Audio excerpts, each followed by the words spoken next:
If you're one of those, you don't need all that stuff, minimalist, then what are you doing here? Go watch something else. This is not the video for you.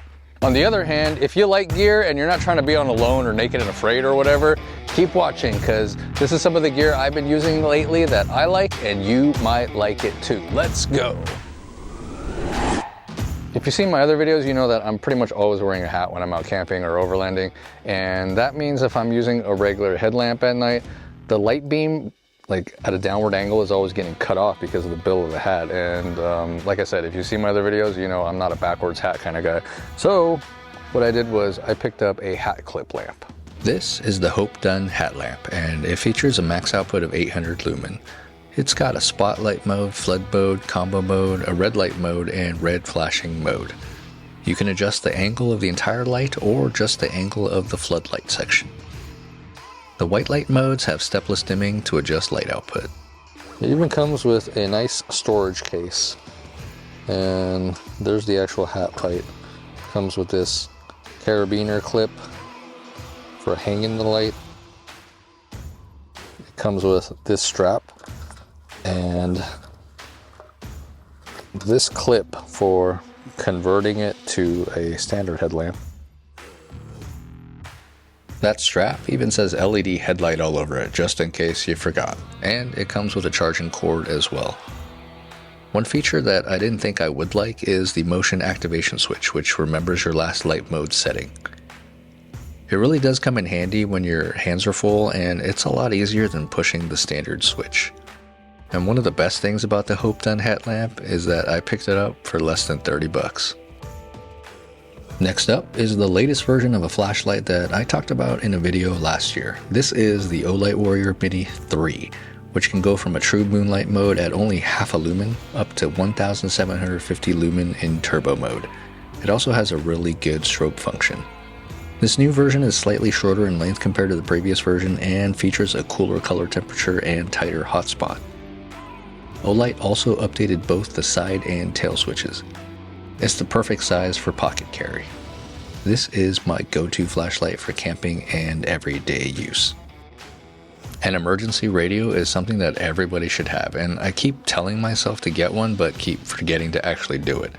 Libov GoGo reached out to me and sent me their DF585 multi-function emergency radio to try out, and boy is it multifunctional.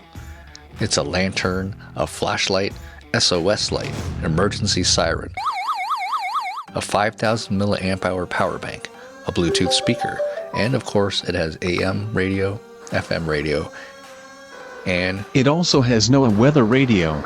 You can plug it in to charge or use the hand crank in emergencies, or you can even let the sun charge it. It's also IP65 water resistant.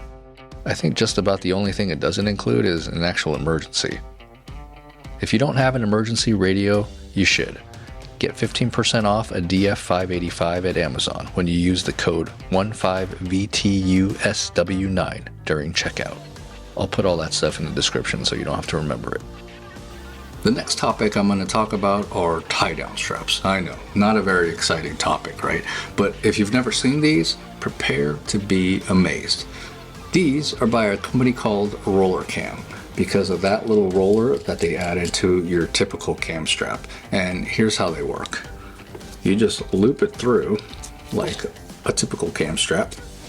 And here's the point where you normally have to release that tab here in order to tighten things up. Well, because of that roller they added, you don't have to touch that tab. You just pull and cinch things up as tight as they can go. Obviously, when you pull on the other end here, everything's nice and tight and won't move with the 350-pound working load.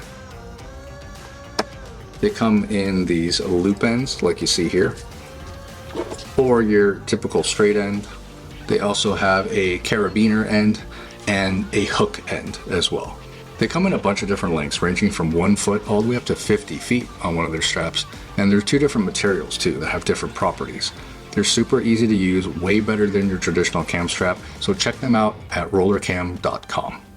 I've been looking at ammo can style propane fire pits for like over a year now and just couldn't decide on one. And the Ignik Fire Can Elite finally checks all the boxes for me. The Elite has been redesigned and now it has the propane quick disconnect tucked in on the end instead of jutting out the side like it used to. It's got more output than the original at 50,000 BTU per hour versus 38,000, and it also weighs a little bit less even though it's made out of stainless steel now instead of powder coated steel, and it has an aluminum top. I added their fire can rocks, which are tumbled lava stones, and they are so much cleaner than the regular lava stones. They don't constantly shed black dust on everything. And the fire rocks just help to give that propane flame a little bit more of a natural fire look. I also like that the Ignik fire cans have handles on the side so that you can move the fire pit while it's hot if you really need to. Hot stuff coming through. I've been using a Hydro Flask water bottle for years now, and there's one thing I've always hated about them, which is the top. It's almost impossible to open it up with one hand, especially when it's in your cup holder in your vehicle, and drinking out of this thing while you're in your car driving. See, I'm just sitting here, and maybe I don't know how to drink water, but I just got a drip of it on my chin. Like, I've spilt water on myself. It's kind of dangerous trying to drink out of this while you're in a moving vehicle, especially like on a bumpy trail or something like that, right? And they do make different tops for them nowadays, but I'm a big fan of GSI Outdoors fry pans that I always use. It's called the Bugaboo fry pan with a folding handle. You may have seen it in some of my other videos. And I reached out to them because I looked at their website and I didn't even know they made vacuum insulated water bottles. I asked them to send me some of their Microlite water bottles, and here's the Microlite 1000. And I also told them, hey, send me that sport top that you guys have. It's way easy to open with one hand, even sitting in my cup holder of my vehicle, and a lot safer to drink out of this little tiny top than that big old open wide top. Hey, look at that. Managed not to spill water on myself. The Microlite water bottles come in several different styles and a bunch of different colors, and there are a total of 4 different types of tops. Now, I know one of you out there is asking why I don't use a straw top in a vehicle. Well, that would make sense, right? But personally, I just really don't like straw tops because I don't want to clean one of those out. But if that's what you're into, and I'm not judging, GSI does make a straw top too. I'm really glad I switched to the GSI Microlite water bottles, not just because of the top here, but because of the bottom. You see that silicone pad right there? I didn't even know that was a feature on these, and they don't even talk about it on their website, but it's become one of my favorite things about the Microlite water bottles. You don't get that loud clanging sound when you set it down, and it doesn't slide around on a table like my other water bottle does. It probably sounds like a non-issue to a lot of you out there, but I appreciate this little attention to detail here. And whoever thought of this at GSI Outdoors, kudos to you. So yes, this will be my hydration companion from now on. And Outside Online, and I have no affiliation with that publication, they did a test on a bunch of different popular vacuum insulated water bottles, and the Microlite 1000 here not only came out on top, it was the least expensive out of all of them. If you want to read that article, I put a link down below in the description. There's going to be a full review video on this item in a couple weeks, but this right here is the Fire Maple Saturn gas stove. I've been thinking about a more compact stove for a little while, and I reached out to Fire Maple to test out their Saturn gas stove. So far, it's working better than expected. It's super powerful at up to 15,000 BTU per hour in such a compact size. It's got a built-in piezo igniter, and it's small enough for a little kettle like this where it doesn't get flames up the sides, but also big enough for my 12-inch fry pan. Like I said, there's going to be a full review video coming soon, so make sure you're subscribed so that you don't miss that video.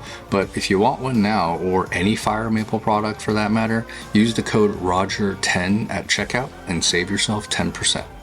I reviewed some GMRS radios back in August, the Retevis RA86 Mobile GMRS radio and the Retevis RB17P Handheld GMRS radios. Retevis is doing 20% off on some of their GMRS radios during Black Friday, and they also want me to give away one of their RA86 Mobile radios, which is the one I'm using in my truck.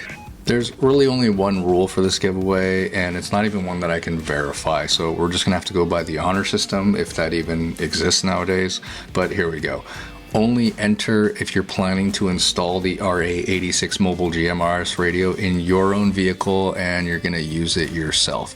I don't even care if you're subscribed or not, because I don't want any phony baloney subscribers temporarily just because of the giveaway. All you have to do to enter is to comment down below in this video with hashtag Retevis, followed by which one of my videos that you're thankful for and why. And no, you can't say you're thankful for this current video, and don't do anything cheesy like you're thankful for all my videos, okay? It's a Thanksgiving themed entry. Get it? The deadline for entries is going to be on December 7th Pacific time, and here's how all of this is going to work. So I'm going to take your YouTube usernames, plug it into a spreadsheet, and then using the row numbers on that spreadsheet and a random number generator, I'll pick the winner. I will announce the winner in a video on December 10th, so make sure you have the notification bell set for my channel so that you know when that video comes out, and you'll learn how to contact me at that point to claim your prize. There's going to be a time limit, which I'll talk about in the December 10th video, so make sure you're keeping up with the videos to claim your prize if you want. I've been using the Bluetti AC Tuner Max for a while now, and if you want to know why, I put a link up at the top of the screen there. And it is a total steal right now for Black Friday at only $12.99. The smaller but also very capable AC 180 is also a steal at only $649 right now. Bluetti also launched some new models recently, like the AC 180P that I reviewed recently. So yeah, Bluetti has some pretty crazy deals right now for Black Friday, so if you've been shopping for a power station / solar generator, whatever you want to call them, right now is a great time because I don't think these deals are going to last all that long. So that's some of the gear I've been using lately that I like, and I'm curious, is there a piece of gear that you love that you just can't do without when you're camping? I want to know what that is, so let me know what it is down in the comments, and I'll probably want one for myself. If you like today's video, consider hitting the like and subscribe buttons for me. It'll help me reach a wider audience.